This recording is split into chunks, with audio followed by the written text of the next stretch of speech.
வணக்கம் மக்களே! நான் தான் உங்க ஆர்ஜே. எல்லாரும் எப்படி இருக்கீங்க? இன்னைக்கு நம்ம ஆர்ஜே இன்ஃபோ பாக்ஸ் சேனல்ல பார்க்க போற தகவல் என்ன அப்படின்னு பார்த்தீங்கன்னா, நம்ம எல்லாருக்குமே அதாவது இப்போ ஒரு மிடில் கிளாஸ் பீப்பிளா இருக்கோம் அப்படின்னா, நமக்கு பணக்காரங்களா ஆகணும் அப்படிங்கிற ஒரு ஆசை இருக்கும். இல்லை நம்ம லைஃப்ல எந்த லெவல்ல இருந்தாலுமே, நம்ம இருக்கிறத விட ஒரு லெவல் மேல நம்ம போணும் அப்படின்னு நம்ம கண்டிப்பா ஆசைப்படுவோம். நம்ம லட்சியமா இருக்கும். ஸோ அந்த மாதிரி நம்ம லைஃப்ல நம்ம ஒரு படியாவது முன்னேறணும் அப்படின்னு நம்ம நெனச்சோம்னா, இப்ப நான் சொல்லப்போற சில விஷயங்கள், இந்த பிரின்சிபிள்ஸ நம்ம ஃபாலோ பண்ணோம் அப்படின்னா நம்ம லைஃப்ல கண்டிப்பா நம்ம அந்த கோலை ஈஸியா அச்சீவ் பண்ண முடியும். ஸோ அது என்ன அப்படின்னு தான் இந்த பதிவுல பார்க்க போறோம். கண்டிப்பா இந்த பதிவு உங்க எல்லாருக்குமே பயனுள்ளதா இருக்கும். அதனால ஸ்கிப் பண்ணாம ஃபுல்லா பாருங்க. அது மட்டும் இல்லாம நம்ம சேனல்ல நெறைய மணிய பத்தின வீடியோஸ், அதாவது money saving tips, money saving challenges, gold saving இந்த மாதிரி நெறைய வீடியோஸ் போட்டிருக்கோம். தேவைப்படுறவங்க நம்ம சேனல் பிளேலிஸ்ட்ல இருக்கு. கண்டிப்பா போய் செக் பண்ணி பாருங்க. அண்ட் உங்களுக்கு புடிச்சிருந்தா லைக் பண்ணிட்டு நம்ம சேனலையும் சப்ஸ்கிரைப் பண்ணி வச்சுக்கோங்க. அப்பதான் நான் இனிமே போடுற வீடியோஸ் எல்லாமே உங்களுக்கு நோட்டிஃபிகேஷன்ல வரும். அண்ட் இப்ப வாங்க நம்ம வீடியோக்குள்ள போலாம். நம்ம ஃபைனான்ஷியல் ஸ்டேட்டஸில் ஒரு லெவல் முன்னாடி போகணும், அதாவது நம்ம இருக்கிறத விட ஒரு ஸ்டெப் முன்னாடி போகணும் அப்படின்னு நம்ம நினச்சோன்னா, நான் இப்போ சொல்ல போகிற பிரின்சிபலை ஃபஸ்ட்டு ஃபாலோ பண்ணிக்கோங்க. அதாவது உங்களுக்கான ஒரு கோலை செட் பண்ணிக்கோங்க. கோல் இந்த சென்ஸ் ஒவ்வொருத்தருக்கும் ஒவ்வொரு விதமான கோல்ஸ் இருக்கும். ஸோ அதுக்கு ஏற்ற மாதிரி உங்கள் கோல்ஸ் என்ன அப்படிங்கிறத லிஸ்ட் அவுட் பண்ணிக்கோங்க. அதாவது உங்களுக்கு இப்போ கல்யாணம் ஆயிடுச்சு அப்படின்னா, நீங்கள் என்னோட ஒரு 40 இயர்ஸில் இல்லை ஒரு 45 இயர்ஸில் நான் ஒரு வீடு வாங்கணும், எனக்கு கார் வாங்கணும், என் பசங்களோட ஹையர் எஜுகேஷனுக்கு நான் சேர்த்து வைக்கணும், என்னோட ரிட்டையர்மெண்ட் ஃபண்ட் நான் இவ்வளோ எடுத்து வைக்கணும். இந்த மாதிரி நிறைய கோல்ஸ் ஒவ்வொருத்தருக்கும் ஒவ்வொரு விதமாக இருக்கும். ஒரு வேர்ல்டு டூர் போகணும், வித்தியாசமான கோல்ஸ் நமக்கு இருக்கும். எந்த கோலாக இருந்தாலும் நீங்கள் முதல்ல அதை செட் பண்ணிக்கோங்க. இந்த ஏஜில் நான் ஒரு 40 இயர்ஸ் இல்லை ஒரு 50 இயர்ஸில் நான் இது எல்லாமே அச்சீவ் பண்ணணும் அப்படின்னு ஒரு கோலை செட் பண்ணிக்கோங்க. பிகாஸ் நம்மளோட கோல் என்ன அப்படிங்கிறதுல நம்ம கிளியராக இருந்தோம் அப்படின்னா தான் நம்ம அடுத்தடுத்த ஸ்டெப் நம்ம எடுத்து வைக்க முடியும். ஸோ ஃபஸ்ட்டு பிரின்சிபல், நீங்கள் உங்களோட கோல் என்னன்னு செட் பண்ணிவிட்டு அதை நோக்கி நீங்கள் உங்களோட ட்ராவலை ஸ்டார்ட் பண்ணுங்கள்.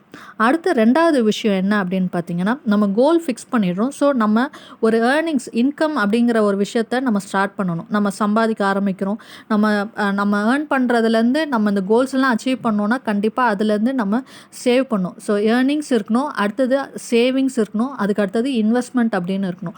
ஸோ முதல்ல நம்ம சம்பாதிக்க ஆரம்பிக்கணும். அது கம்மியாக இருக்குது அப்படின்னா, நம்மளோட கோல்ஸ் எல்லாம் அச்சீவ் பண்ணுறதுக்கு இன்னும் தேவைன்னா நம்ம ரொம்ப ஹார்ட் ஒர்க் பண்ணி நம்ம அதிகமான உழைப்பை நம்ம போடணும். ஸோ நிறைய இன்கம் வர மாதிரியான பார்ட் டைம் ஜாப்ஸோ இல்லை பாசிவ் இன்கம்ஸ் வர மாதிரி நம்ம ரெடி பண்ணி வச்சுக்கணும். ஸோ இந்த மாதிரி இன்கம்ஸ் வந்தது அப்படின்னா நம்ம அதுலேருந்து சேவிங்ஸ் அப்படிங்கிற ஒரு விஷயத்தை க்ரியேட் பண்ணி நம்ம சேர்த்து வைக்கணும். சேர்த்து வைக்கிறது மட்டும் இல்லாமல் அதை நல்ல ஒரு இன்வெஸ்ட்மெண்ட்டாக நம்ம போடணும். நான் சொன்ன மாதிரி கோல்டில் இன்வெஸ்ட் பண்ணலாம், இல்லை சேஃபான இன்வெஸ்ட்மெண்ட்ஸ் நிறைய இருக்குது. போஸ்ட் ஆஃபீஸில் இருக்கிற இன்வெஸ்ட்மெண்ட் எல்லாம் பார்த்தீங்க அப்படின்னா நமக்கு சேஃப் அண்ட் செக்யூர்டு, ஸோ ரீசனபிளான ரிட்டர்ன்ஸும் நமக்கு கிடைக்கும். ஸோ அந்த மாதிரியான இன்வெஸ்ட்மெண்ட்ஸும் நீங்கள் ட்ரை பண்ணுங்கள். ஸோ இதுதான் அடுத்த பாயிண்ட்டு. அதுக்கப்புறம் என்ன பண்ணணும் அப்படின்னு பார்த்தீங்கன்னா, நம்ம சேவ் பண்ணணும் அப்படின்னா நம்ம இன்கம் இருக்கணும், அதில் நம்ம செலவு பண்ணணும், செலவு பண்ணிவிட்டு மீதி சேவ் பண்ணணும் அப்படின்னு சொன்னேன்.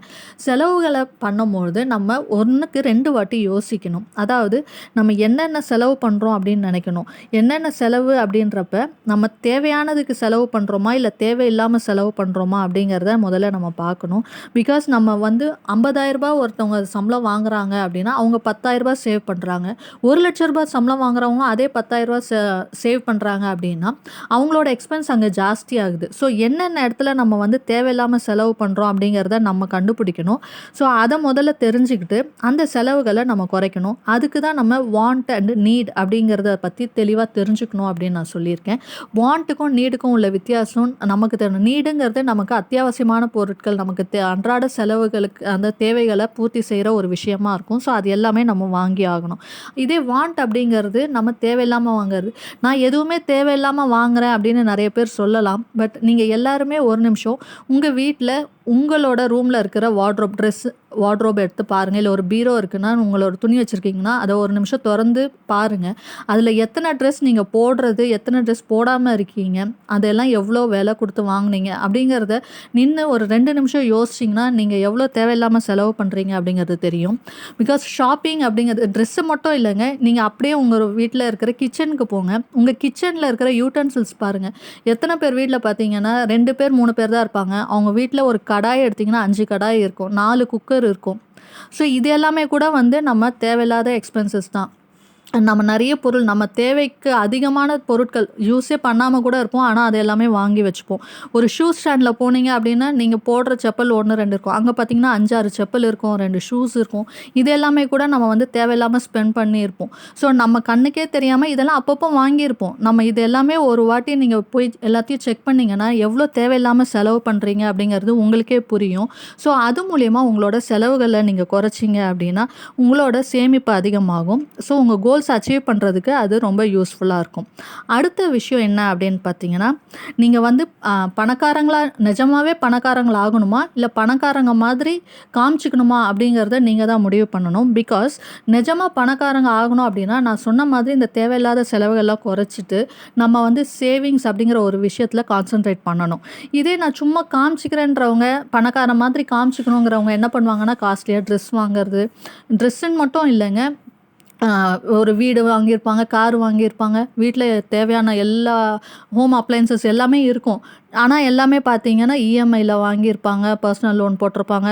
அவ்வளவும் கடன்ல இருக்கும். ஸோ நமக்கு ஏதாவது ஒரு இன்கம்ல பாதிப்பு வந்துச்சுன்னா, இது எல்லாமே வந்து நமக்கு ஒரு பெரிய ஒரு டஃப் சிச்சுவேஷனை கிரியேட் பண்ணிடும். ஸோ இந்த மாதிரி கடன், இஎம்ஐ அதில் இல்லாம நிஜமா நம்ம பணக்காரங்களா ஆகணும் அப்படின்னா, நம்ம சேவிங்ஸ் அதிகப்படுத்திட்டு, அதிலிருந்து நீங்கள் உங்களுக்கு தேவையான பொருட்களை வாங்கணும். நான் நிறைய மணி சேவிங் சேலஞ்சஸ்லாம் போட்டிருக்கேன். ஸோ அதெல்லாம் நான் வந்து இயர்லி சேவிங்ஸு 6 மந்த்ஸ், 1 இயர் அந்த மாதிரி போட்டிருக்கேன். ஸோ நீங்கள் வீட்டுக்கு தேவையான ஏதாவது ஒரு பொருள் வாங்கணும் அப்படின்னா கூட, அந்த மாதிரி நம்ம பணத்தை சேவ் பண்ணிவிட்டு அது மூலியமா வாங்கணும் அப்படின்னா, நமக்கு கடன் அப்படிங்கிற ஒரு விஷயம் நம்மக்கிட்ட வரவே வராது. ஸோ நம்ம லைஃப்பும் வந்து பீஸ்ஃபுல்லாக இருக்கும். ஸோ நீங்கள் ரியலாக பணக்காரங்களா இருக்கணுமா, இல்லை ரியலாக பணக்காரங்களா இருக்கணுமா அப்படிங்கிறத முதல்ல டிசைட் பண்ணிக்கோங்க. அடுத்து இன்னொரு முக்கியமான விஷயம் என்ன அப்படின்னு பார்த்தீங்கன்னா, நம்மளோட லைஃப் ஸ்டைல். இப்போ இருக்கிற லைஃப் ஸ்டைல் பார்த்தீங்க அப்படின்னா, அதாவது இந்த ஒரு 2 டிகேடா ஒரு 20 இயர்ஸாக பார்த்தீங்க அப்படின்னா, அதிகமான 20 இயர்ஸ்னு கூட இல்லை, ஒரு 10 இயர்ஸ் பார்த்தீங்க அப்படின்னா, நம்மளோட லைஃப் ஸ்டைலே வந்து சுத்தமாக சேஞ்ச் ஆயிடுச்சு. அதாவது நம்ம வந்து பீஸா, பர்கரு, நெனச்சா மாலு, தியேட்டர் இந்த மாதிரி நம்ம வந்து போயிட்டு தேவையில்லாத நிறைய விஷயத்தில் நம்ம அடிக்ட் ஆகிருக்கோம். இதில் ஒரு விஷயம் நம்ம என்ன பண்ணணும் அப்படின்னா, நம்மளோட பேரண்ட்ஸு, நம்மளோட தாத்தா பாட்டிகளோட லைஃப் ஸ்டைலை நம்ம ஃபாலோ பண்ணணும். பிகாஸ் என்ன அப்படின்னு பார்த்தீங்கன்னா, அந்த காலத்துலலாம் அவங்க வந்து பார்த்திங்கன்னா வீட்டில் தான் சமைச்சு கொடுப்பாங்க. நம்மளே சின்ன குழந்தைங்களா இருக்கும் போது பார்த்தீங்க அப்படின்னா, வீட்டில் தான் சாப்பிட்ருக்கோம். நானுமே வந்து ஹோட்டல்லாம் நிறைய போனதே கிடையாது. சின்ன வயசில் வந்து வீட்டில் சமைச்சு கொடுப்பாங்க, சாப்பிடுவோம். வெளியில் எங்கேயாவது கோயிலில் என்னைக்காவது ஒரு நாள் படத்துக்கு போனால் கூட திரும்ப வீட்டில் வந்து நைட்டு சாப்பிடுவோம். பட் இப்போ இருக்கிற ஜென்ரேஷன் பாருங்கள், இன்னும் என்னோட பசங்களே பார்த்தீங்க அப்படின்னா, தியேட்டருக்கு போனோம், மாலுக்கு போனோம்னாலே வீட்டில் எல்லாம் வெளியில் தான் ஃபுட்டு. அப்படியே சாப்பிட்டுட்டு வரணும் அப்படின்னு நினைக்கிறோம்.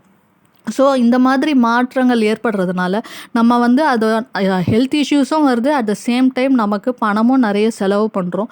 ஸோ இது 2மே நம்ம வந்து கொஞ்சம் மைண்டில் வச்சுட்டு நம்ம அவங்களோட லைஃப் ஸ்டைலை ஃபாலோ பண்ணோம் அப்படின்னா, நம்ம நிறைய பணத்தை மிச்சப்படுத்த முடியும். அண்ட் இன்னொரு விஷயம், இப்போ நான் சொல்ல போகிற இந்த பிரின்சிபலை கண்டிப்பாக ஃபாலோ பண்ணுங்கள். அதாவது பணம் அப்படிங்கிற ஒரு விஷயத்தை பற்றி வீட்டில் நிறைய பேசுங்க. பிகாஸ் மணியோட வேல்யூ என்னன்றது நமக்கு தெரியணும், அண்ட் நம்மளோட குழந்தைங்களுக்கும் தெரியணும், அடுத்த ஜென்ரேஷனுக்கும் அது பாஸ் ஆகணும். ஸோ முடிஞ்ச அளவுக்கு பணத்தை பற்றின புரிதலை நீங்களும் வளர்த்துக்கோங்க, அண்ட் நம்மளோட குழந்தைங்களுக்கும் அது கண்டிப்பாக சொல்லித்தரணும். பிகாஸ் மணி மேனேஜ்மெண்ட் அப்படிங்கிறது ரொம்ப முக்கியம். நம்ம சம்பாதிக்கிறத விட அந்த பணத்தை எப்படி கையாளுறோம் அப்படிங்கிறத பொறுத்து தான் நம்மளோட லைஃபே வந்து மாறும். ஸோ அது எப்படிங்கிறத நம்மளும் கற்றுக்கணும், அண்ட் அடுத்த ஜென்ரேஷன் கண்டிப்பாக அதை சொல்லிக் கொடுக்கணும். ஸோ பணத்தோட வேல்யூ என்ன அப்படிங்கிறத நம்ம தெரிஞ்சு வச்சுக்கிறது ரொம்ப நல்லது. ஸோ இன்றைக்கி நான் சொன்ன இந்த பிரின்சிபல்ஸ் எல்லாமே ஃபாலோ பண்ணீங்க அப்படின்னா, கண்டிப்பாக உங்களால் உங்கள் லைஃப்பில் ஒரு ஃபைனான்ஷியல் ஸ்டேட்டஸில் அடுத்த லெவலுக்கு போகிறதுக்கு எல்லா வாய்ப்புமே இருக்கும். ஸோ இந்த பதிவில் நான் சொன்ன தகவல் உங்களுக்கு பிடிச்சிருந்தது அப்படின்னா லைக் பண்ணிக்கோங்க. உங்கள் ஃப்ரெண்ட்ஸ் அண்ட் ஃபேமிலிக்கும் தேவைப்பட்டுச்சு அப்படின்னா மறக்காமல் அவங்களுக்கும் ஷேர் பண்ணுங்கள். அண்ட் இது வரைக்கும் நம்ம சேனலை சப்ஸ்கிரைப் பண்ணாதவங்க சப்ஸ்கிரைப் பண்ணிவிட்டு பக்கத்தில் இருக்க பெல் ஐக்கானையும் ப்ரெஸ் பண்ணிக்கோங்க. அப்போ தான் இனிமேல் நான் போடுற வீடியோஸ் எல்லாமே உங்களுக்கு நோட்டிஃபிகேஷனில் வரும். இன்னொரு நல்ல பயனுள்ள தகவலோடு உங்களை சந்திக்கிறேன். அதுவரை உங்களிடமிருந்து விடைபெறுவது உங்கள் ஆர்ஜே. நன்றி, வணக்கம்.